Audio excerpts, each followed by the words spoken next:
श्रीराधा कृष्णपादान् सहगणललिता श्रीविशाखान्वितांश्च नमा ॐ विष्णुपादाय कृष्णप्रेष्ठाय भूतले श्रीमते भक्तिवेदान्त स्वामिनिधि नामिने नमस्ते सारस्वते देवे गौरवाणी प्रचारिणे निर्विशेष शून्यवादी पाश्चात्यदेशतारिणे नमो महावदन्याय कृष्णप्रेमप्रदायते कृष्णाय कृष्णचैतन्य नामिने गौरहृसे नमः।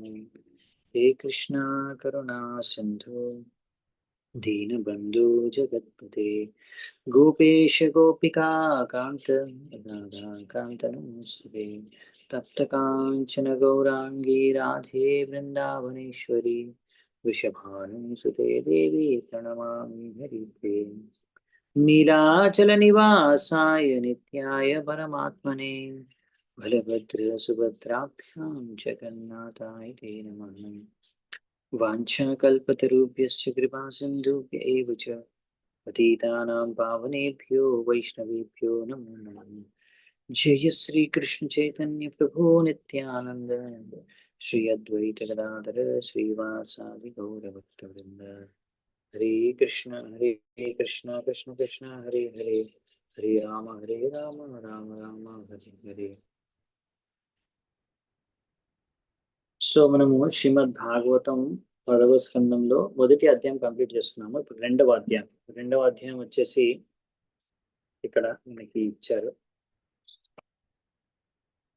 Prayers by the demigods for lord Krishna in the womb. So దేవతల యొక్క ప్రార్థనలు ఎప్పుడైతే కృష్ణుడు దేవకి యొక్క గర్భంలో ఉన్నాడు ఆ సమయంలో, సో దానికన్నా ముందు కృష్ణుడు దేవకి గర్భంలోకి ప్రవేశించకన్నా ముందు ఏం జరుగుతుందో ఇప్పుడు మనం చూద్దామంట. మొదటి శ్లోకం నుంచి మనం చూస్తున్నాము. సో 10వ స్కందం 2వ అధ్యాయం మొదటి శ్లోకం. సో మొదటి 2 శ్లోకాలు ఒకేసారిగా ఉన్నాయి. సో అవి రెండు ఒకేసారి చూద్దామంట. శ్రీ శుక ఉవాచ ప్రలంబాబకచాణూర త్రిణావర్తా మహాశణైః ముష్టికారిష్టద్వివిధా పూతనాకేశిధేనుకైః అన్యైశ్చాసురభూపాలైర్బాణాభౌమాదిభిర్యుతః యదూనాం కదనం చక్రే బలీమాగత సంశ్రయః. సో శుకదేవ గోస్వామి ఏమంటారంటే, ఈ విధంగా మగధరాజైన జరాసంధుడి యొక్క సంరక్షణలో కంసుడు ఇప్పుడు చాలా శక్తివంతుడైన రాజు అయిపోయాడు. ఇంకా యదువంశంలో ఉన్న మిగతా రాజులందరిపైన కూడా శాసిస్తున్నాడు. సో విధంగా ఆయనకు ఈ కార్యక్రమంలో సహాయం చేయడానికి చాలా మంది అసురులు తోడ్పడ్డారంట. వాళ్ళ పేర్లన్నీ ఇక్కడ ఇచ్చారు. ప్రళంబ, బక, చానుర, త్రిణావ్రత, కాసుర, ముష్టిక, అరిష్ట, ద్వివిధ, పూతన, కేశి, ధేనుక, బాణాసుర, నరకాసుర, ఇంకా మిగతా చాలా మంది అసురులు. ఈ పృథ్వీ పైన ఉన్న వాళ్ళందరూ కూడా ఇప్పుడు చాలా మంది కూడా కంసుడి యొక్క మిత్రులు అయిపోయారు. వాళ్ళందరూ కూడా ఆయనకి సహకరిస్తున్నారు. ఇప్పుడు ఇంకా బాగా కంసుడు ఏంటంటే ఆ జరాసంధుడి యొక్క సంరక్షణలో బాగా యదువంశంలో ఉన్న రాజుల పైన అత్యాచారాలు చేస్తున్నాడు అన్నమాట. సో ఇప్పుడు ఇక్కడ పరిస్థితి అదనమాట, ప్రస్తుతం పరిస్థితి. అందుకనే భగవంతుడు అన్నాడు, ఇలాంటి పరిస్థితి వచ్చినప్పుడు ఎప్పుడైతే అసురులు అధర్మం పెరిగిపోతుందో, యదా యదా ధర్మస్య జ్ఞానిర్భవతి భారత అభ్యుత్థానామ ధర్మస్య తదాత్మానం సృజామి పరిత్రాణాయ సాధూనాం వినాశాయ చతుష్కృతాం ధర్మ సంస్థాపనార్థాయ సంభవామి యుగే యుగే. సో ఆ విధంగా అందుకే భగవంతుడు అవతరిస్తాడు. ఎందుకు భగవంతుడు అవతరించాల్సి వస్తుందంటే, భగవంతుడు ఈ యొక్క జగత్తుని సృష్టించినప్పుడు దానికి ఒక కారణం ఉంది. భగవంతుడు ఏం చేసినా ఒక కారణం ఉంటుంది. కారణం లేకుండా ఏం చేయరు. సృష్టించాడు జగత్తుని అంటే కూడా దానికి ఒక కారణం ఉంది. సో ఆ కారణం ఏంటంటే, ప్రతి ఒక్కరికి కూడా ఒక అవకాశాన్ని ఇవ్వడానికి, భగవద్ధామానికి తిరిగి వెళ్ళడానికి అవకాశం ఏదైతే ఇవ్వడానికి ఆయన ఈ యొక్క జగత్తును సృష్టించారు. కానీ కొంతమంది ఇటువంటి రాసులు, అసురులు వంటి రాజులు, లేకపోతే ఇప్పుడు రాజులు లేకపోతే రాజకీయ నేతలు, వీళ్ళందరూ ఏంటంటే భగవంతుడి ఈ కార్యాన్ని వాళ్ళు అడ్డుకుంటారు. భగవంతుడు దేనికోసమైతే ఈ యొక్క సృష్టిని నిర్మించాడో, జగత్తుని, ముఖ్యంగా ఈ భౌతిక జగత్తుని, ఆ కారణం నెరవేరకుండా కొంతమంది నేతలు, రాజులు అడ్డుకుంటారు, అసురులు. సో అలాంటప్పుడు ఇంకా భగవంతుడు అప్పుడు స్వయంగా ఆయన, లేకపోతే ఆయన యొక్క అంశం, అవతారం ఎవరో ఒకరు వచ్చి మళ్ళీ ఏవైతే కరెక్ట్ గా జరగట్లేదో ఈ జగత్తులో అన్ని కరెక్ట్ చేస్తారు, సెట్ చేస్తారు. సో బేసికలీ ఇది మెయిన్ పాయింట్, ఎందుకు భగవంతుడు అవతరిస్తాడు అనేది. సో అందుకని ఎవరైతే రాజు ఉంటారో వాళ్ళని భగవంతుడి యొక్క ప్రతినిధి అన్నమాట. అందుకే ఆయన్ని నరదేవ అంటారు. సో ఆయన భగవంతుడి ప్రతినిధి అయినప్పుడు భగవంతుడు ఏమి చేయాలనుకుంటున్నాడు ఈ జగత్తులో, దేనికోసం ఈ జగత్తుని నిర్మించాడో ఆ కార్యాన్ని నెరవేర్చడానికి తను సహాయం, కృషి చేయాలన్నమాట రాజు అన్నవాడు. అప్పుడే అతను భగవంతుడికి ప్రతినిధి అవుతాడు. అంటే భగవంతుడు ఏమి కావాలనుకున్నాడో అది చేస్తే ఆయన ప్రతినిధి అవుతారు. అలా ఆయన ఏం కావాలనుకుంటాడో అది చేయకుండా విరుద్ధంగా చేస్తే ప్రతినిధి అవ్వరు. రాజు అయినంత మాత్రాన భగవంతుడికి ప్రతినిధి అవ్వలేరు. సో అటువంటి అసురుల్ని, విరోధుల్ని భగవంతుడు మరి నిర్మూలించడానికి అవతరిస్తారు, లేకపోతే ఎవరినొకరిని పంపిస్తారు. సో అందుకనే ఇక్కడ మనకి చెప్తున్నారు అన్నమాట, కృష్ణుడు అవతరిస్తాడు డెఫినెట్ గా. గర్భం సంచార్య రోహిణ్యాం దేవక్యా యోగమాయయా తస్యా కుక్షిం గతో కృష్ణో ద్వితీయోభిభూతైసుతః. కృష్ణుడు ఈ విధంగా దేవకి గర్భం నుంచే జన్మిస్తాడు. అది ఎప్పుడు జరుగుతుంది? 8వ సంతానం కదా కృష్ణుడు, అవునా? ఇప్పుడు 6 మంది పుట్టారు, చచ్చారు, ఎవరైతే మరీచి పుత్రులో యాక్చువల్లీ.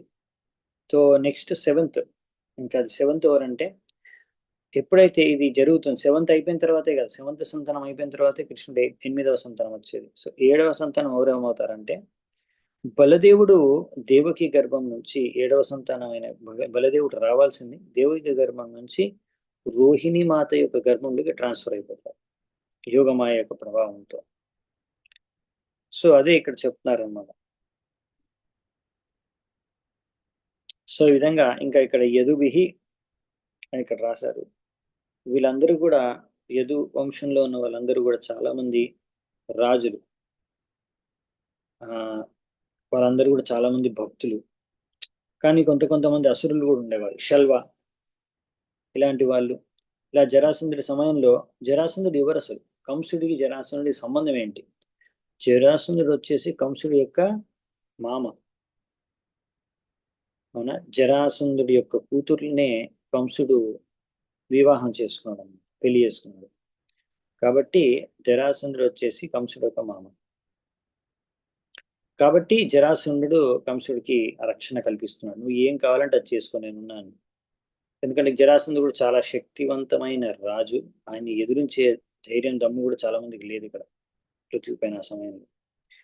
సో అందుకే ఇలా కంసుడు అటువంటి వ్యక్తి ఆయన యొక్క మామ అయ్యేసరికి ఇంకా కంసుడి యొక్క అండలో, సరే అంటే జరాసంధుడి యొక్క అండలో కంసుడు ఇంకా బాగా శక్తివంతుడు అయిపోయాడు అనమాట. అందుకే ఇంకా యదువంశంలో ఉన్న భక్తుల్ని, రాజుల్ని బాగా ఆయన హింసిస్తున్నాడు, అత్యాచారం చేస్తున్నాడు, శాసిస్తున్నాడు.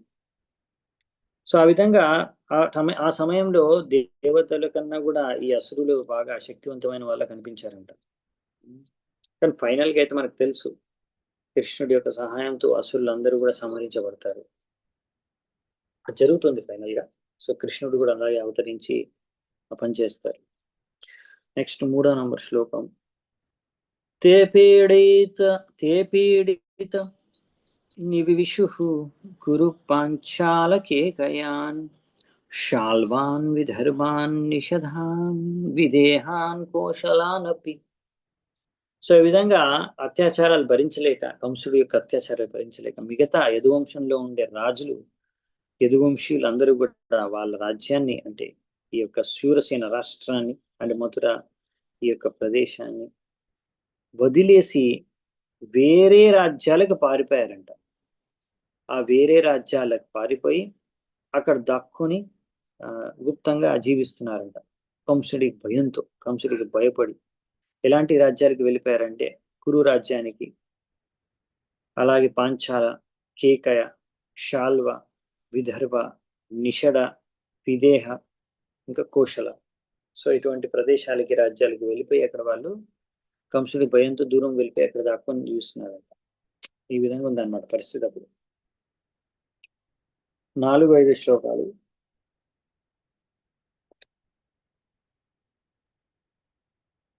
ఏకేతం అనురుంధాణ జ్ఞాతయ పర్యుపాసతే హతేషు హతేషు షట్సు బాలేషు దేవక్యా ఔగ్రసేనినా సప్తమో వైష్ణవం ధామ యమనంతం ప్రచక్షతే గర్భో బభూవ దేవక్యా హర్షశోక వివర్తన. సో నెక్స్ట్ ఇక్కడ ఏం చెప్తున్నారంటే, ఇంకొంతమంది వారి యొక్క బంధువులు, అంటే కంసుడి యొక్క బంధువులే అందరు చెప్పాలంటే, యదువంశీయులందరూ కూడా. కానీ ఇప్పుడు కొంతమంది అయితే పారిపోయారు కంసుడి భయానికి, కానీ కొంతమంది ఏంటంటే భయపడ్డారు కంసుడు, కానీ పారిపోలేదు. పారిపోకుండా ఆ కంసుడి దగ్గరే ఉండి కంసుడి యొక్క అండర్లోని ఆయన చెప్పినట్టుగా సేవలు చేసుకుంటూ అక్కడే ఉన్నారంట. కంసుడి యొక్క అనుచరులుగా ఉండిపోయారు. ఇప్పుడు కంసుడు ఎవరైతే ఉగ్రసేనుడి యొక్క పుత్రుడో, దేవకి యొక్క గర్భం నుంచి వచ్చిన 6 మంది పిల్లల్ని చంపేశాడు వెంటనే. ఇప్పుడు దీని తర్వాత ఇంకేం చెప్తారంటే ఇక్కడ, యమనంతం ప్రచక్షతే గర్భో బహువ దేవక్య. దేవకి యొక్క గర్భంలో కృష్ణుడు యొక్క అంశమైన ఒక అవతారము 7వ సంతానంగా గర్భంలో ప్రవేశించిందంట. ఆ విధంగా ఆమెకు ఆనందాన్ని ప్రసాదించాడు భగవంతుడు కృష్ణుడు. సో ఎవరు వెంట అనంతశేషుడు సంకర్షణుడి యొక్క అవతారం, కృష్ణుడి యొక్క నుంచే వస్తారు అందరూ ఫైనల్ గా. సో అనంతశేషుడు, బలరాముడు అనుకోండి, సంకర్షుడు, వీళ్ళందరూ ఒకటే. ఒక విధంగా ఒకరి నుంచి ఒకరు వచ్చేవాళ్ళే. బలరాముడి నుంచి సంకర్షుడు వస్తాడు, సంకర్షణ నుంచి అనంతశేషుడు వస్తాడు. సో ఆ అవతారం వచ్చేసి ఇప్పుడు ఫస్ట్ దేవకి గర్భంలో ప్రవేశించిందంట. సో ఇక్కడ 2 విషయాలు చెప్పారు మనకి.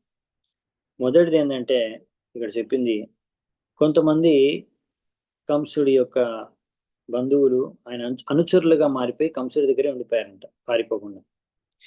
ఎలాంటి వాళ్ళంటే, ఒక ఉదాహరణకి అక్రూరుడు కంసుడి దగ్గరే ఉండి ఆయన చెప్పిన మాటిని ఆయన సంతృప్తి పరుస్తూ ఆయన అనుచరుడుగా ఉండిపోయాడు. అదేంటి, ఎందుకలా? ఆయన భక్తుడే, భగవంతుడు యొక్క భక్తుడు, శుద్ధ భక్తుడు. ఎందుకు అలా చేస్తున్నాడంటే వేరే వేరే కారణాలు ఉన్నాయి. ఎందుకంటే ఇప్పుడు అక్రూరుడు ఏం తెలుసు ఆయనకి, కృష్ణుడు 8వ సంతానంగా దేవకి గర్భం నుంచి వస్తాడు. కంసుడు ఎప్పుడైతే మిగతా పిల్లల్ని చంపేస్తాడో తర్వాత కృష్ణుడు వస్తాడు అని. సో అలాంటి వారు అక్రూరుడు, అలాంటి ఇంకొంతమంది కంసుడితో పాటే ఉండి ఆయన అనుచరులుగా వ్యవహరిస్తూ, అంటే లోపల నుంచి వాళ్ళకి కంసుడి పైన, అంటే కంసుడి అనుచరులుగా ఉండడానికి ఇష్టం లేదు, కానీ ఇప్పుడు బలవంతంగా ఇంకా తప్పక ఉంటున్నారు. ఎందుకు అంటే మెయిన్ గా ఇక్కడ కృష్ణుడు వస్తాడు, అవతరిస్తాడు భగవంతుడు. కాబట్టి భగవంతుడు వచ్చినప్పుడు, ఒకవేళ కంసుడి దగ్గరే మనం ఉంటే ఆ భగవంతుడు వచ్చినప్పుడు మా భగవంతుడిని దర్శనం చేసుకోవచ్చు, ఆయన జన్మ గురించి చూడొచ్చు. ఇప్పుడు మనం భగవంతుడి యొక్క జన్మము, కార్యము, లీలలు అన్ని దివ్యమైనవి. వింటేనే, అర్థం చేసుకుంటేనే మనం భగవద్ధామానికి వెళ్ళిపోతాం.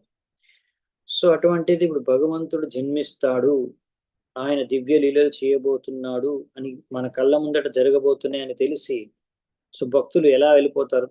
సో కొంతమంది ఏం చేశారంటే కంసుడు ఉన్నా సరే ఆయన అనుచరులుగా నటిస్తూనే ఆయన దగ్గరే ఉండి కృష్ణుడు ఇప్పుడు జన్మిస్తాడు, భగవంతుడి యొక్క దివ్యమైన జన్మ లీలలు ఇవన్నీ కూడా కల్లారా చూద్దామనే ఉద్దేశంతో అక్కడే ఉండిపోయారు అనమాట. తర్వాత మనం చూస్తాము ఈ అక్రూరుడే బృందావనానికి వెళ్ళి కృష్ణ బలరాములు ఇద్దరిని కూడా మధురకు తీసుకొస్తాడు. సో ఇక్కడ ఈ విధంగా ఈ కంసుడు అయితే ఫస్ట్ 6 మంది పిల్లల్ని చంపేశారు. మనం ముందే చెప్పుకున్నాం వాళ్ళు మరీచి, అవునా, మరీచి యొక్క పుత్రులు. అవునా, ఈ మరీచి యొక్క పుత్రులకి ఒక బ్రాహ్మణుడి ద్వారా శాపం కలుగుతుంది. అందు కారణంగా వాళ్ళు హిరణ్యకశిపుడి యొక్క మనవల్లగా పుడతారు. సో ఆ సమయంలో హిరణ్యకశిపుడు మనవల్లగా పుట్టినప్పుడు ఈ కంసుడు ముందు పూర్వపు జన్మలో కాలనేమిగా ఉన్నాడు వాళ్ళ తండ్రిగా. ఇప్పుడు అతని కంసుడిగా వచ్చి ఇప్పుడు వీళ్ళని చంపుతున్నాడు. సో ఇక్కడ పాయింట్ ఏంటంటే ఏ ముహూర్తానైతే ఆ దేవకి గర్భం నుంచి పుట్టిన సంతానాన్ని కంసుడు చంపేశాడో తిరిగి వాళ్ళ యొక్క అసలైన స్థలాలకి లోకాలకి వెళ్ళిపోతారు తిరిగి. సో ఇవన్నీ కూడా చూడాలనుకున్నారు. అసలైతే ఎవరు కూడా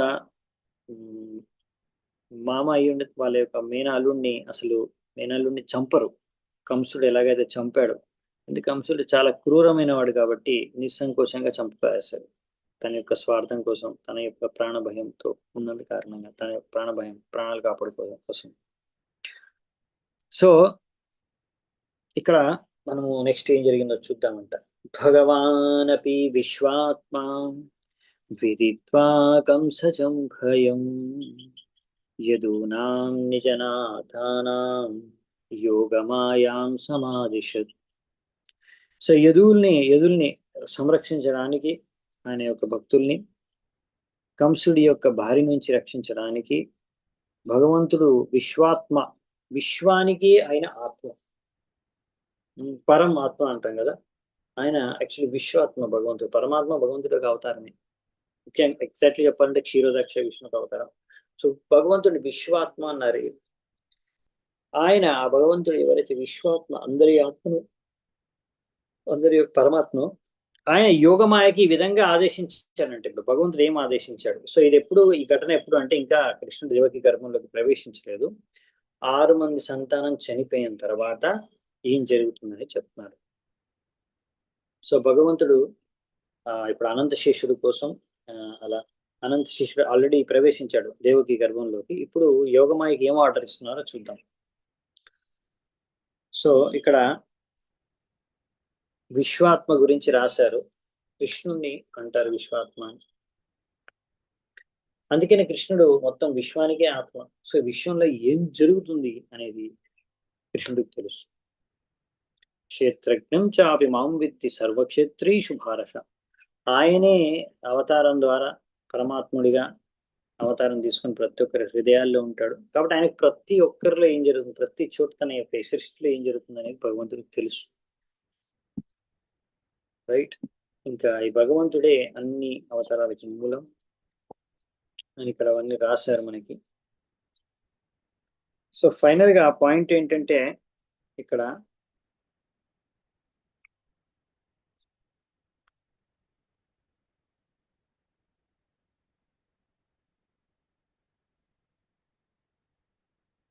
భగవంతుడు కృష్ణుడు తన భక్తుల పట్ల కృప చూపించడానికే ఇప్పుడు అవతరించబోతున్నాడు.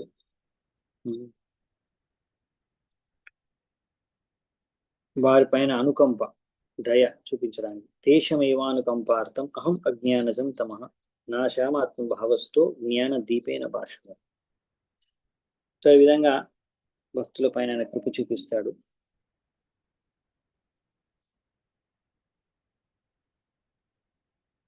నెక్స్ట్ 7వ నంబర్ శ్లోకం.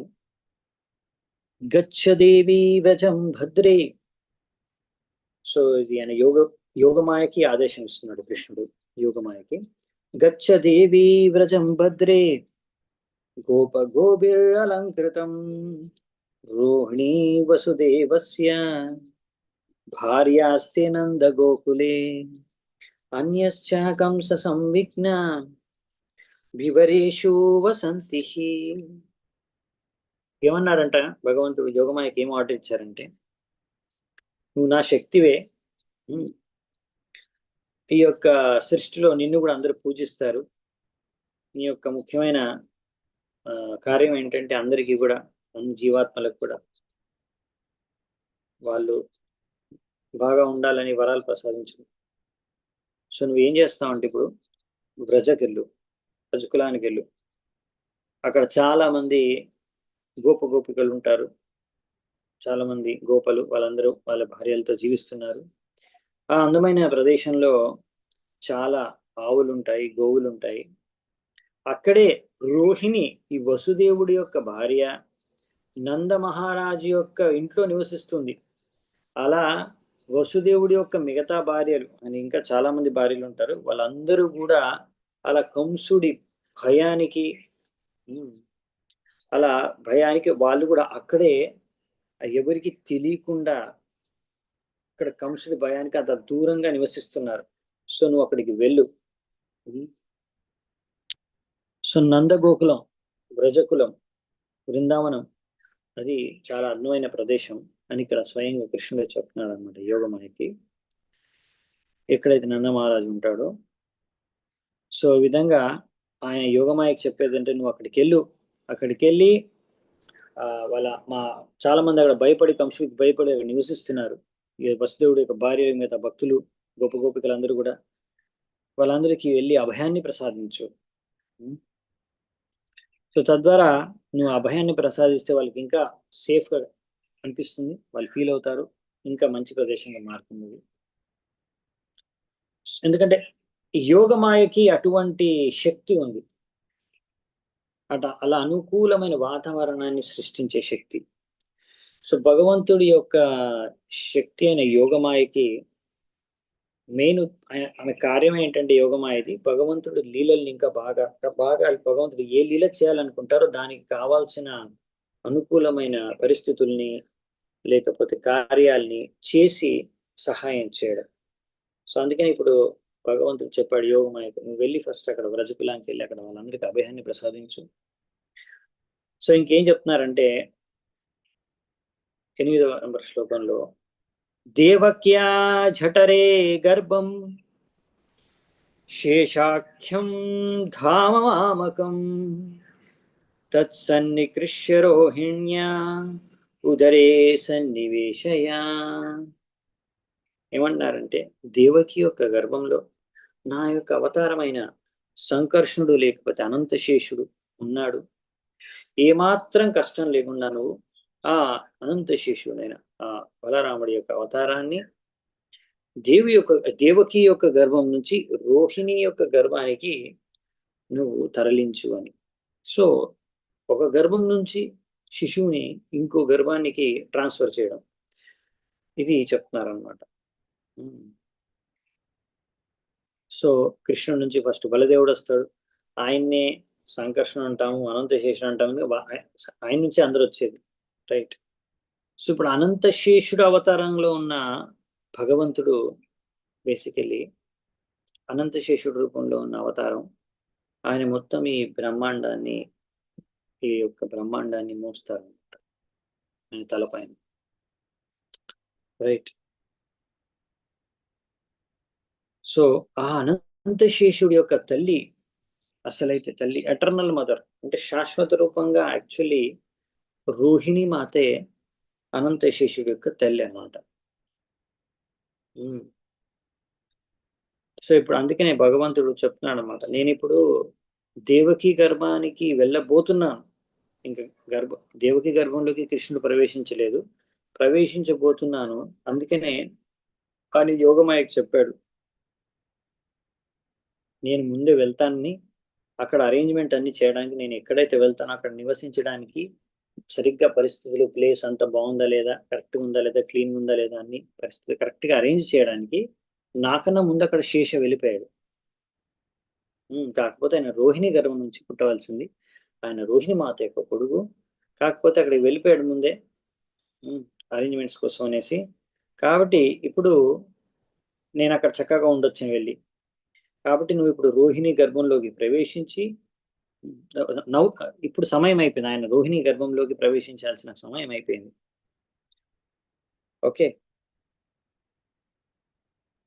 సో ఈ విధంగా అందుకనే ఎవరైనా అడగొచ్చు కూడా ప్రశ్న, అదేంటి అసురులు, ఒక విధంగా చెప్పాలంటే అసురులు దేవకి గర్భం నుంచి పుట్టారు, అదే గర్భం నుంచి కృష్ణుడు పుట్టడం ఏంటి అని. సో విషయం ఏంటంటే ఒకటైతే వాళ్ళు అసురులు కాదు, ఒరిజినల్ గా వాళ్ళు మరీచి యొక్క పుత్రులు, శాపగ్రస్తులై అసురులుగా పుట్టి మళ్ళీ శాపానికి, ఇంకో శాపానికి గురై మళ్ళీ దేవకి గర్భం నుంచి పుట్టి చేస్తారు. రైట్, ఒరిజినల్ గా అయితే వాళ్ళు మరీచి యొక్క పుత్రులు.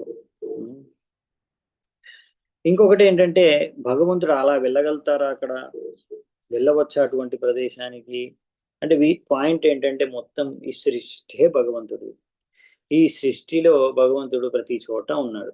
సో భగవంతుడు ఇలా ఒక చోట వెళ్ళినంత మాత్రాన, చోట ఉన్నంత మాత్రాన ఆయన కలుషితం అయిపోడు, ఆ యొక్క చోటు ద్వారా ప్రభావితం అయిపోడు. మనం ఏంటంటే ఒకవేళ కలుషితమైన ప్రదేశానికి వెళ్ళామనుకోండి, మనము కలుషితం అయిపోతాం, కానీ భగవంతుడు అలా అవ్వడు. అందుకే ఉదాహరణ ఇస్తారు, ఇక్కడ లేదు ఇంకో చోటు ఇస్తారు ప్రభుపాల్ గారు. సూర్యుడు, సూర్యుడి యొక్క కిరణాలు ఆ ఎక్కడ పడ్డా సరే అక్కడ ఉన్న అంతా కూడా శుద్ధం అయిపోతుంది ఆ ప్రదేశం అనేది. సో సూర్యుడి యొక్క కిరణాలు ప్రతి చోట పడతాయి, కలుషితమైన ప్రదేశాల్లో కూడా పడతాయి. అలాగనేసి సూర్యుడి యొక్క కిరణాలు కలుషితమైన ప్రదేశాల్లో పడ్డాయనేసి సూర్యుడు కలుషితం అయిపోడు. అటువంటిది సూర్యుడినే కలుషితం చేయలేని ఒక ప్రదేశం అటువంటిది, మరి భగవంతుడి కృష్ణుడిని ఎలా కలుషితం చేయగలరు? సో అందుకనే కృష్ణుడు వచ్చేసి, భగవంతుడు వచ్చేసి పాప విద్యం, ఏ పాపాలు కూడా ఆయన్ని స్పర్శించలేవు. ఈ యొక్క జగత్తు, భౌతిక జగత్తు ఆయన్ని స్పర్శించని కూడా స్పర్శించలేవు. ఆయన ఈ జగత్తులో ఉన్నా ఈ జగత్తులో లేనట్టే ఒక విధంగా. రైట్,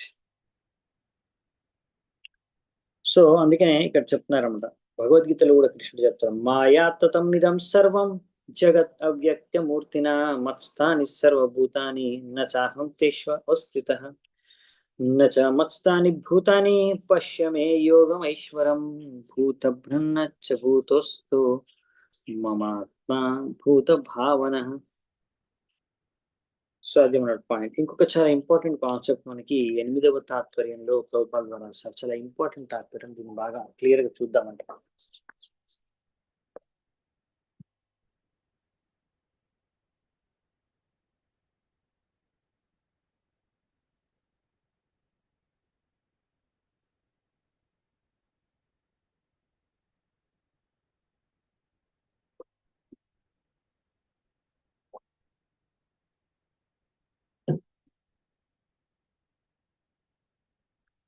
సో ఇంకో ఇంపార్టెంట్ విషయం ఏం రాస్తారంటే మన భక్తులకు సంబంధించి, ఇందులోంచి మనం ఏం నేర్చుకోవచ్చు అనేది ఇక్కడ సింబాలికల్లీ చెప్తున్నారు. అంటే మనకి అర్థం చేసుకోవడానికి ఇక్కడ ఒక, ఇప్పుడు భక్తుడు అనేవాడు ఎప్పుడు భక్తి చేసుకుంటూ ఉండాలి, అవునా? నవవిధ భక్తి, శ్రవణం, కీర్తనం, స్మరణం, వందనం, అర్చనం, దాస్యం, సాఖ్యం, ఆత్మ నివేదనం, పాదసేవనం, ఇవన్నీ నవవిధ భక్తి చేసుకుంటూ ఉండాలి. రైట్, కానీ ఈ భౌతిక ప్రపంచంలో ఇలా నవవిధ భక్తి చేసుకోవాలంటే చేసుకునే వాడికి, భక్తుడికి, సాధకుడికి ఎన్నో రకాల భయాలు. సో ఎందుకంటే ఈ యొక్క భౌతిక కల్మషాలు ఆ భక్తుడిని ప్రభావితం చేయొచ్చు, కలుషితం చేయొచ్చు. అందుకే ఈ కలియుగ కల్మషాల నుంచి ఎప్పుడు మనము అవి మనల్ని స్పర్శించకుండా ఉండడానికి ఎల్లప్పుడూ మనం శ్రవణం, కీర్తనం, హరే నామ హరే నామ హరే నామ కేవలం కలవు నాస్తే నాస్తే నాస్తే అనేది మనం చేసుకుంటూ ఉండాలి. అప్పుడు మనకి ఈ కలియుగంలో కానీ ఈ యొక్క భౌతిక జగత్తు యొక్క కల్మషాలు మనం స్పర్శించవు. సో ఒక భయం అనేది ఉండాలి. అంటే భక్తి చేసుకోవడానికి మనకు ఒక భయం ఉండాలన్నమాట. నేను భక్తి చేసుకోకపోతే ఈ భౌతిక మాయ, లేకపోతే మాయాదేవి, లేకపోతే భౌతిక కల్మషాలు, ఈ కలియుగం యొక్క కల్మషాలు నన్ను ప్రభావితం చేయొచ్చు. వాటి ద్వారా నేను కలుషితం అయిపోయి, లేకపోతే నేను పతనం అయిపోవచ్చు, పాపయుక్తం అయిపోవచ్చు అనే ఒక భయం అనేది మంచిది అనమాట. ఆ భయం ఉండి ఆ భయం కారణంగా మనం భక్తి చేసుకోవడం కూడా మంచిది. అదే ఇక్కడ చెప్తున్నాను. సో ఇక్కడ ఆ భయం కారణంగా మనం భక్తి చేసుకోవడం కారణం మనం శుద్ధమైపోతుంది. ఆ భయం కారణంగా మనం కృష్ణుడి నామాన్ని జపం చేసుకొని శుద్ధమైపోతున్నాం. సో ఈ భయం అనేది భౌతిక మాయ అంటే భయం అనేది మంచిది భక్తులకి.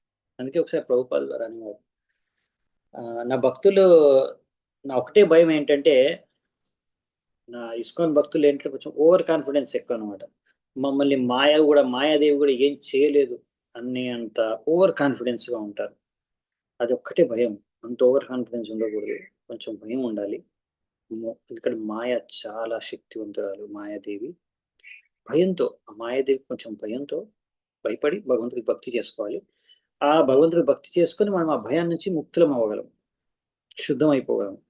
అది పద్ధతి. అంతేగాని అహంకారంతో మనము ఒకవేళ మాయాదేవికి భయపడకుండా ఉంటే అది సరైన చేతన కాదనమాట. ఇప్పుడు దేవకి ఇక్కడ చూస్తే మనం దేవకి వసుదేవులు కంసుడికి భయపడుతున్నారు. సో ఇక్కడ దేవకి ఒక ఉదాహరణ తీసుకుంటున్నారు. దేవకి ఎప్పుడు ఆ కంసుడికి భయపడి ఉంటుంది ఇప్పుడు అక్కడ. ఆ భయమే తన్ను శుద్ధిపరుస్తుంది. ఆ భయం కారణంగా ఆమె శుద్ధమవుతుందంట. సో అందుకే ఒక భక్తుడు ఎప్పుడు కూడా భౌతిక సాంగత్యానికి భయపడాలంట. అందుకే మనకు చెప్పారు కదా, మన ఆచార్యులు ఏం చెప్పారు, ఉపగోస్వామి గారు ఉపదేశామృతంలో కూడా మనకి ఏవైతే అసత్సంగం, సత్సంగం చేయాలి, అసత్సంగానికి దూరంగా ఉండాలి. ఎవరైతే జడ జగత్తులో ఉంటారో వ్యక్తులు వారికి దూరంగా ఉండాలి.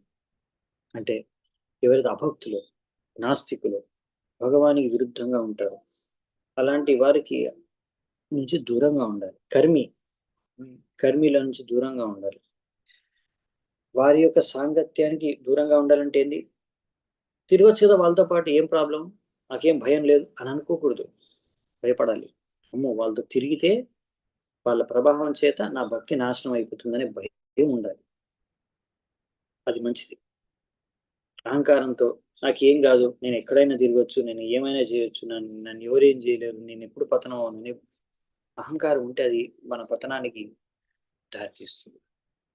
సో అందుకే ఇక్కడ ఏం చెప్తున్నారంటే, అలా దేవకి ఆ భయం, కంసుడి భయంతో ఉండడం కారణంగా ఆమె శుద్ధమైపోయింది. సో అలాగే ఒక శుద్ధ భక్తుడు కూడా ఎప్పుడు కూడా ఆయన ఈ మాయ లేకపోతే ఈ భౌతిక సాంగత్యం నుంచి భయంతో ఉండాలి. ఒకసారి ప్రభుపాల్ వారు అన్నారన్నమాట, నేను ఈ జడ జగత్ యొక్క మాయను నేను చేయలేదు అనేసి అన్న తర్వాత వెళ్ళి భగవంతుడి దగ్గర ప్రార్థన చేసుకున్నాను. ఒక భక్తుడు వెళ్ళి ప్రభుపాల్ గారిని అడిగారు, ఏం ప్రార్థన చేసుకున్నానంటే, నేను ఇలా అనేశాను, మాయాదేవి నన్ను పతనం చేయలేదని, అందుకే రాధారాణి ప్రార్థన చేసుకుంటున్నాను, నన్ను కాపాడమని. అంటే ఆయనకు భయం ఉందన్నమాట. అంటే చెప్తున్నారు అలా. సో పాయింట్ ఏంటంటే అలా అహంకారం ఉండకూడదు. మన కాన్ఫిడెన్స్ ఏంటంటే మనకు మాయాదేవి ఏం చేయదు అనేది కాన్ఫిడెన్స్ ఎలా వస్తుందంటే భగవంతుడి యొక్క శరణాగతం, భగవంతుడి యొక్క ప్రార్థన చేసుకోవడం ద్వారా, సాధన చేసుకోవడం. అందుకే అలా భయం కారణంగా మనం భక్తి చేసుకోవడం మంచిది తప్పకుండా. సో వైనింగలో మనం శుద్ధమవుతాం. సో ఇలా ఇక్కడ చెప్పేది ఏంటంటే,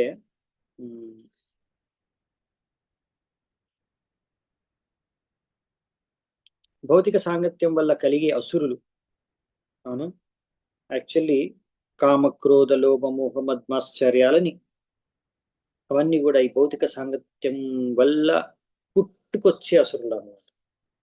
మీరు భౌతిక సాంగత్యంలో ఉంటే ఇవి పుడతాయి మీ దాంట్లో, వీళ్ళు పెరుగుతారు బాగా. సో అదే మీరు భౌతిక సాంగత్యానికి దూరంగా ఉంటే, మీరు శుద్ధమైనప్పుడు ఏం జరుగుతుందంటే వీళ్ళందరూ షడ్గర్భాసురులు, ఈ భయం, కంసుడు ఈ భౌతిక భయ, మెటీరియల్ ఫియర్, భౌతిక జగత్తు యొక్క భయాన్ని ప్రతిరూపం కంసుడు. దేవకి వచ్చేసి భక్తి, భక్తిని ఇక్కడ దేవకిని మనం భక్తితో పోల్చొచ్చు. కంసుడేమో భౌతిక భయంతో పోల్చొచ్చు. సో ఈ భౌతిక భయం అనేది మనకు ఉంటే, భౌతిక జగత్తు పట్ల భయం అనేది ఉంటే, ఎలాగైతే కంసుడు షడ్గర్భాలని చంపేశాడో, దేవకి నుంచి పుట్టిన షడ్గర్భాలని, అలాగే కామక్రోధ లోభము మత్మాశ్చర్యాలని కూడా ఈ భౌతిక భయం ఏదైతే ఉందో మనకి భౌతిక జగత్తు పట్ల, మాయ పట్ల, ఆ భయమే, ఆ కంసుడు ఎలా అయితే చంపేస్తాడో 6 షడ్గర్భాలని, ఆ భయమే ఈ 6 అనర్థాలని చంపేస్తుంది. మనం శుద్ధమైపోతాం. ఇంకా మరీచిని మనస్సుతో పోల్చారు. ఎందుకంటే మరీచి నుంచి 6 పుడతాయి, 6గురు పుడతారు కదా. 6గురు యాక్చువల్లీ ఎవరు? మరీచి యొక్క సంతానం కదా. సో మరీచి వచ్చేసి మనస్సు యొక్క అవతారం అనుకోండి. సో ఈ మరీచికి 6 సంతానం, కామక్రోధ అంటే మనస్సుకి 6, ఈ 6 షడ్గర్భాలని 6 అనార్థాలతో పోలుస్తున్నారు ఇక్కడ. సో అంటే భగవంతుడు మన హృదయంలోకి ప్రవేశించే కన్నా ముందు మన హృదయంలో ఉండే కామక్రోధ లోభము మత్మాశ్చర్యాలన్నిటిని కూడా మనము తీసేయాలన్నమాట. అది ఎలా జరుగుతుంది అంటే, మనము ఈ మాయాదేవికి భయపడి, భౌతిక జగత్తుకి భయపడి, భౌతిక సాంగత్యానికి, అసత్సంగానికి దూరంగా ఉండి భయంతో భక్తి చేసుకుంటే, అప్పుడు మనం ఏంటి భక్తి చేసుకున్నాం? కృష్ణుడు పిలుస్తున్నాం రమ్మని, ఆహ్వానిస్తున్నాం, కృష్ణుడు ప్రార్థించుకుంటున్నాం. సో అప్పుడు మనం ఆ భయాన్ని సరిగ్గా నిజంగా సరిగ్గా చేసుకుంటే, ఆ భయం అనేది కరెక్ట్గా ఉంటే, ఇవన్నీ అనర్థాలు తొలగిపోయి మన హృదయం అనేది శుద్ధం అయిపోతుంది. అప్పుడు ఏం జరుగుతుంది? భక్తిర్ ఏవైనం దర్శయతి. సో అలా భగవంతుడికి మనం చేసుకున్న భక్తి మాత్రమే మనని భగవంతుడికి దగ్గరగా తీసుకెళ్ళగలుగుతుంది, ఆ భగవంతుని మన దగ్గరికి తీసుకొస్తుంది. సో ఆ భక్తి కారణంగానే భగవంతుడు ఇప్పుడు దేవకి గర్భంలోకి ప్రవేశిస్తాడనమాట. ఓకే, సో దేవకి భక్తిని ప్రతినిధిస్తుంది అనమాట. మనకి దేవకి ఎవరు? ఇక్కడ భక్తి. కంసుడు ఎవరు? భౌతిక భయం. సో ఈ విధంగా ఎప్పుడైతే ఒక శుద్ధ భక్తుడు జగతిక సాంగత్యానికి, భౌతిక సాంగత్యానికి భయపడి ఎప్పుడు భక్తి చేసుకుంటూ ఉంటాడో,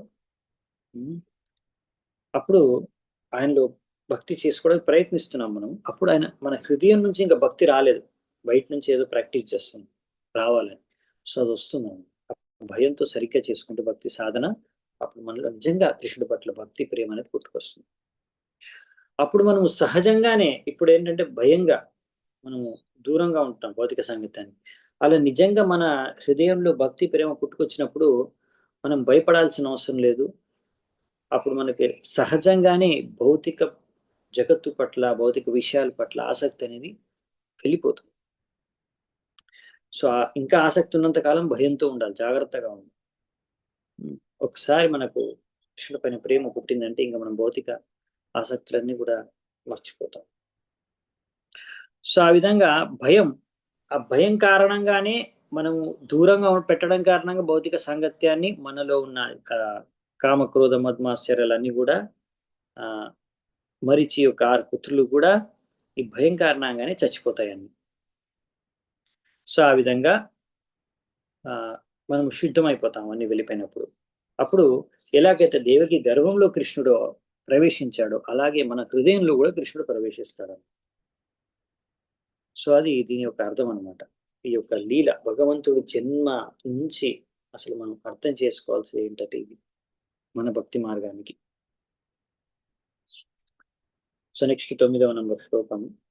అతాహం అంశభాగేన దేవక్యా పుత్రతాం శుభే ప్రాప్స్యామి త్వం యశోదాయాం నందపత్న్యాం భవిష్యసి. సో ఇప్పుడు యోగమాయకి ఏమంటున్నాడంటే, భగవంతుడు యోగమాయ అనుకుంటుంది, యోగమాయ అనుకోవచ్చు.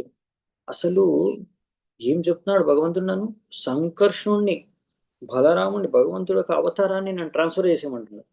అసలు నాకు అంత శక్తి ఉందా, అసలు చేయగలనా అని డౌట్ రావచ్చు యోగమాయకి. అందుకని భగవంతుడు అన్నాడు ఏమని? ఓ శుభే, నీకంతా శుభమే జరుగు కాక నీ కార్యంలో. అంటే నువ్వు అన్ని శుభకార్యం చేయబోతున్నావు, సక్సెస్ఫుల్ అవుతావు, నేను నీకు శక్తిని ఇస్తున్నాను, నేను నీకు ఆర్డర్ ఇస్తున్నాను. భగవంతుడు ఆర్డర్ ఇస్తున్నప్పుడు ఆర్డర్తో పాటు పవర్ కూడా ఇస్తాడు అన్నమాట. సో నేను నీకు పవర్ ఇస్తున్నాను, నువ్వు ఏం కంగారు పడకు, నీకు అంతా శుభమే జరుగుతుంది. సో ఈ విధంగా ఇప్పుడు నువ్వేం చేస్తావంటే,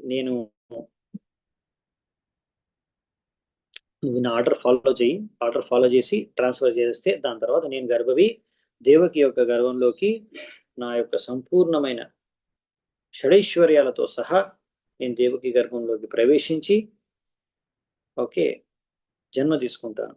అలాగే నువ్వు మాత యశోద ఇంకా నందమహారాజు యొక్క పుత్రిగా జన్మించుగాక.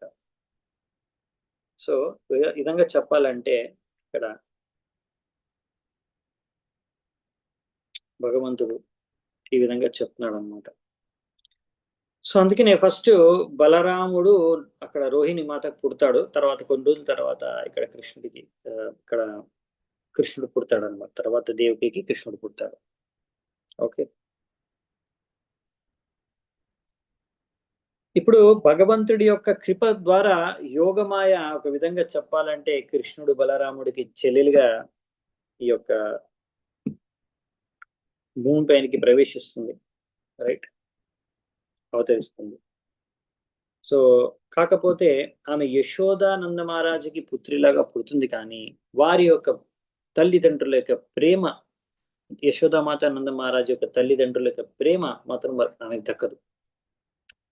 ఎందుకంటే మనకు తెలుసు కదా, ఆమె ట్రాన్స్ఫర్ అయిపోతుంది అప్పుడు. సో ఈ యశోదామాత నంద మహారాజుకి పుట్టలేదు ఒక విధంగా చెప్పాలంటే. కృష్ణుడు దేవకి గర్భం నుంచి పుడతాడు, అయినా కానీ ఆయనకి యశోద ఇంకా నంద మహారాజు యొక్క తల్లిదండ్రుల యొక్క ప్రేమ ఆయనకు లభిస్తుంది. సో ఆ విధంగా కృష్ణుడు కారణంగానే యశోదకి ఎంతో ఖ్యాతి లభిస్తుంది. ఆమె పేరు కూడా యశోద, ఎందుకంటే ఆమె ఇంకొకరికి ఖ్యాతిని కూడా ఇస్తుంది. సో ఈ విధంగా కృష్ణుడు వల్ల యశోదకి ఖ్యాతి వస్తుంది, కృష్ణుడి కృపతోనే యశోదకి ఖ్యాతి వస్తుంది. అలాగే యశోద అంటేనే ఇంకొకరికి ఖ్యాతినిచ్చే వ్యక్తి అని. ఎనీవే, సో ఈ విధంగా దీని తర్వాత నెక్స్ట్ 10వ నంబర్ శ్లోకం. అర్చిష్యంతి మనుష్యాస్త్వాం సర్వకామావరేశ్వరీం ధూపోపహార బలిభిః సర్వకామావరప్రదాం. సో ఇప్పుడు భగవంతుడు యోగమాయకి ఏం చెప్తున్నాడంటే, పశువుల్ని బలిచ్చి సాధారణమైన మనుషులు నిన్ను వైభవంగా ఎంతో వైభవంగా పూజిస్తారు రకరకాల వస్తువులతో. ఎందుకంటే నువ్వు అందరి భౌతిక కోరికల్ని తీర్చేదాని అవుతావు కాబట్టి. సో బేసికలీ మనం ముందు కూడా చర్చించుకున్నాము, యోగమాయ మహామాయలో డిఫరెన్స్ ఏంటో. యోగమాయ నుంచి మహామాయ వస్తుంది. ఈ భౌతిక ప్రపంచంలో భక్తులకి యోగమాయ రూపంలో ఉంటుంది, అదే అభక్తులకి మహామాయ రూపంలో ఉంటుంది. సో మహామాయ రూపం అంటే దుర్గాదేవి. రకరకాల పేర్లు ఉన్నాయి, ఇప్పుడు చెప్తారు, చూద్దామంట. సో సాధారణమైన మనుషులకి ఆమె దుర్గాదేవిలాగా కనిపిస్తుంది అన్నమాట మహామాయ. సో ఆమెను పూజిస్తారు కదా కాళీమాతను. సో రకరకాలుగా పశువుల్ని బలించి, ఇక్కడ చెప్తున్నారు అందుకని పశువుల్ని బలించి మరి నేను పూజ చేస్తారు అని. ఎందుకంటే నువ్వు వాళ్ళ భౌతిక కోరికలు తీరుస్తావు. సర్వకామ వరప్రదాం, ఓకే, కోరికల్ని తీరుస్తావు కాబట్టి నీకు ధూప ఉపహార బలిభిః, ధూపాన్ని, రకరకాల ఉపహారాలు, ప్రజెంటేషన్స్, రకరకాల వస్తువులు, బహుమతులు ఇచ్చి నిన్ను పూజ చేస్తారు. సో అఫ్ కోర్స్ ఇలాంటి వారిని, అంటే ఎవరు ఇలాంటి కాళీ పూజ కానీ దేవతల్ని పూజించేదంటే భౌతిక కోరికలు తీర్చుకోవడానికి, వాళ్ళందరూ కూడా కర్మిలు.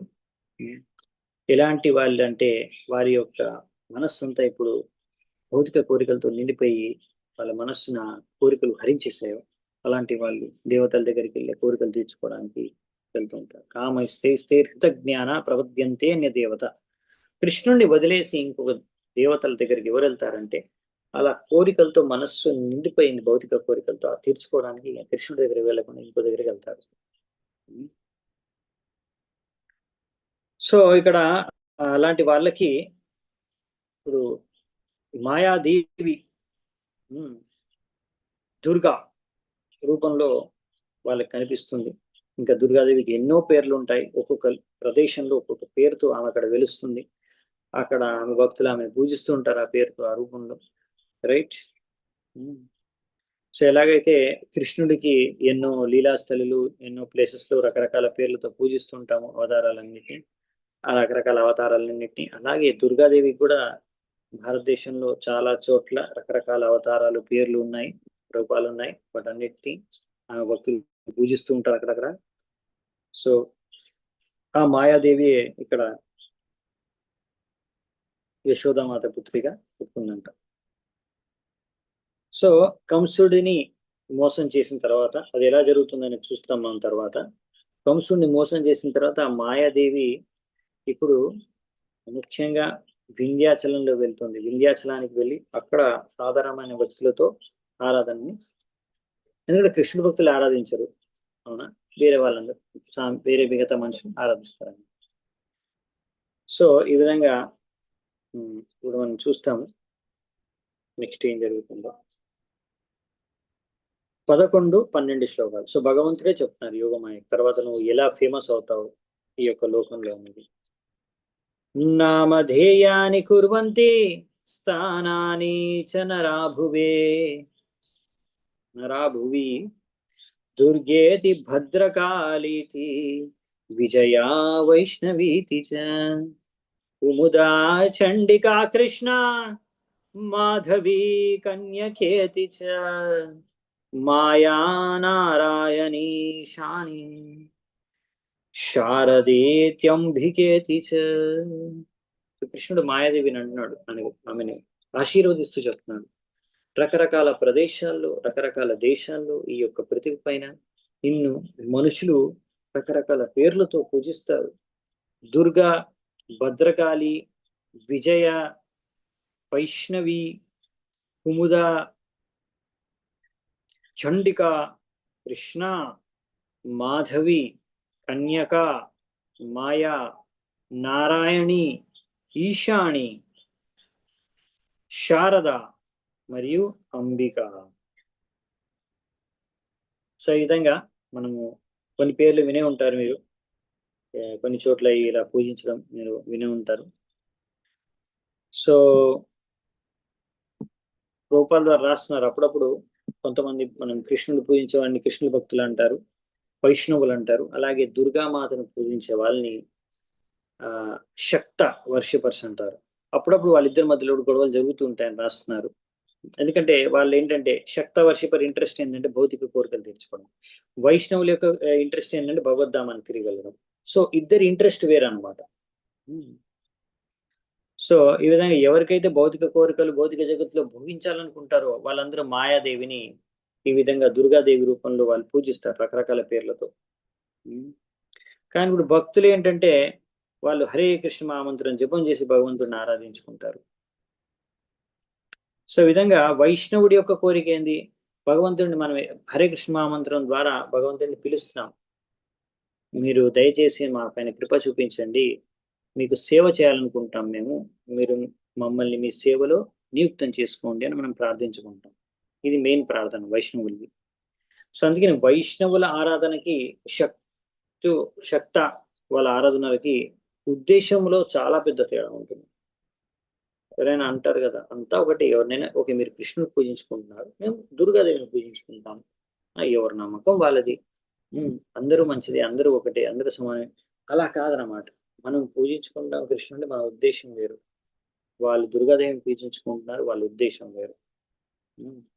ఎందుకంటే వైష్ణవుడు భగవంతుడికి సేవ చేసుకోవడానికి అవకాశం ఇవ్వమని ప్రార్థించుకుంటాం మనం భగవంతుడికి, అవునా. అందుకే రాధాకృష్ణుడికి అనుకోండి, సీతారాముడికి అనుకోండి, లక్ష్మీనారాయణకి అనుకోండి, రుక్మిణి ద్వారకాధీశ్ అనుకోండి, ఎవరికైనా సరే. రైట్. సో ఇక్కడ మనకి అందుకే చెప్తున్నారు మాయాదేవి రకరకాల ప్రదేశాల్లో రకరకాల పేర్లతో ఆమెను పూజించబడుతున్నాము, దుర్గాదేవి లేకపోతే మాయాదేవి. వల్లభాచార్య ఆ పేర్లలో ఏ పేర్లతో ఏ ప్రదేశాల్లో ఆమెను పూజిస్తారో ఇక్కడ రాశారు క్లియర్ గా. వారణాసిలో ఆమెను దుర్గా అని పిలుస్తారు. దుర్గా దేవి రూపంలో ఆమెను పూజిస్తారు. అవంతిలో ఆమెను భద్రకాళి రూపంలో పూజిస్తారు. ఒరిస్సాలో ఆమెను విజయ అని పూజిస్తారు. ఇంకా కులాపురాలో ఆమెను వైష్ణవి లేకపోతే మహాలక్ష్మి అని పూజిస్తారు. ఇంకా కామరూప అనే ప్రదేశంలో చండిక అనే రూపంలో పూజిస్తారు. ఉత్తర భారతంలో శారద అనే రూపంలో పూజిస్తారు. ఇంకా కన్యాకుమారి దగ్గర కన్యక అనే పేరుతో పూజిస్తారు.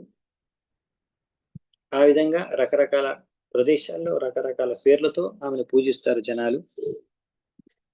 సో ఇక్కడ అలా చెప్తున్నారు అన్నమాట. శ్రీ విజయధ్వజ తీర్థపాద్ ఆయన యొక్క పాదరత్నావళి టీకా అంటే ఆయన పుస్తకం రచించాడు. కామెంటరీ టీకా అంటే ఆయన బుక్. సో అందులో ఆయన వర్ణించాడు అనమాట. ఈ యొక్క వివిధ నామాలు ఉన్నాయి కదా మాయాదేవి, ఆ నామాల యొక్క అర్థాలేంటో. మాయా దేవిని దుర్గా అంటాం మనము.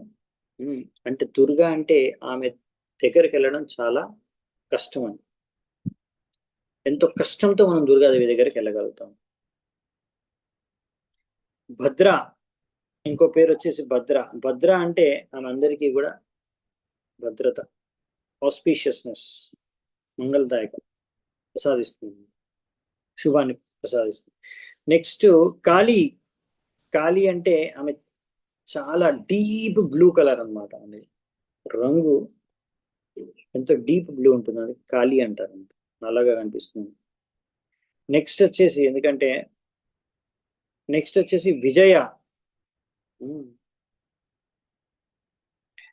విజయ ఎందుకంటే ఆమె చాలా శక్తివంతురాలు కాబట్టి, భగవంతుడి యొక్క చాలా శక్తి ఆమె దగ్గర ఉంది కాబట్టి. ఇంకా భగవంతుడు విష్ణువు యొక్క శక్తే గనుక ఆమెని వైష్ణవి అని కూడా అంటారు. సో ఆమె ఈ భౌతిక జగత్తులో అందరికీ భౌతిక సదుపాయాన్ని కలిగిస్తుంది భోగించడానికి, కాబట్టి ఆమె పేరు కుముద. ఆమెను చండికా అని కూడా అంటారు, ఎందుకంటే ఆమె తన శత్రువుల్ని అసురుల్ని సంహరిస్తుంది కనుక. ఇంకొకటి ఆమె పేరు కృష్ణ కూడా ఉంది, ఎందుకంటే ఆమె అన్ని రకాల భౌతిక సదుపాయాలు ఇస్తుంది కనుక. ఈ విధంగా ఈ మాయాదేవికి రకరకాల పేర్లతో రకరకాల ప్రదేశాల్లో ఈ పృథివీ పైన జనాలు పూజిస్తూ ఉంటారని చెప్తున్నారు ఇక్కడ. సో దాని తర్వాత నెక్స్ట్ మరి యోగమాయ ఏం చేస్తుంది, దాని తర్వాత ఏం జరుగుతుంది, కృష్ణుడు ఎలా దేవకీ గర్భంలోకి ప్రవేశిస్తాడు, ఇవన్నీ మనం తర్వాత వచ్చే శ్లోకాల్లో చూద్దామంట తర్వాత క్లాసెస్లో.